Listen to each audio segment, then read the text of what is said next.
দেশে উৎপাদিত মুগ ডালের প্রায় অর্ধেকই চাষ হয় পটুয়াখালী জেলায়। সেই ধারাবাহিকতায় জেলার বিস্তীর্ণ মাঠ জুড়ে এবারও মুগ ডালের চাষ হয়েছে।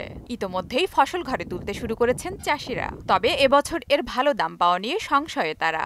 ডালের দরটা যদি ভালো থাকে আমাকে খুব সুবিধা। ডাল যে পাইতাম ভালোই পাইতাম, কিন্তু যে খরচ করছি এত কিছুই এরকম আমাকে পোষায় না। যদি একটু দাম বেশি হইতো তাই হইলে ভালো হইতো। ওয়ালটন ফ্রিজ কিনে অনেকের মতো আপনিও হয়ে যেতে পারেন মিলেনিয়াল। সেরা পণ্যের সেরা অফার। ডাল ভালো হয়েছে, এই বসি ডেসি হইলে আরো ভালো হইতে। বেমালা ডাল ভালো হয়েছে, দামটা একটু বেশি ভালো পাইলে আরো ভালো হইতে। বৃষ্টির কারণে একটু খারাপ হয়েছে, নাইলে আরো ভালো হইতে। দেশের চাহিদা মিটিয়ে এসব ডাল বিশ্বের বিভিন্ন দেশে রপ্তানি করা হয় বলে জানায় কৃষি বিভাগ। এখান থেকে মুগ ডাল বিদেশে রপ্তানি এবারেও ইনশাল্লাহ আশা প্রকাশ করা যাচ্ছে যে ব্যাপক হারে মুগ ডাল বিদেশে রপ্তানি হবে এবং দেশের বাজারের চাহিদা পূরণ করতে পটুয়াখালী জেলা সক্ষম হবে। জেলায় এবছর ৮৭,০৪০ হেক্টর জমিতে মুগ ডালের চাষ হয়েছে, যার বাজার মূল্য কম বেশি ১,০০০ কোটি টাকা।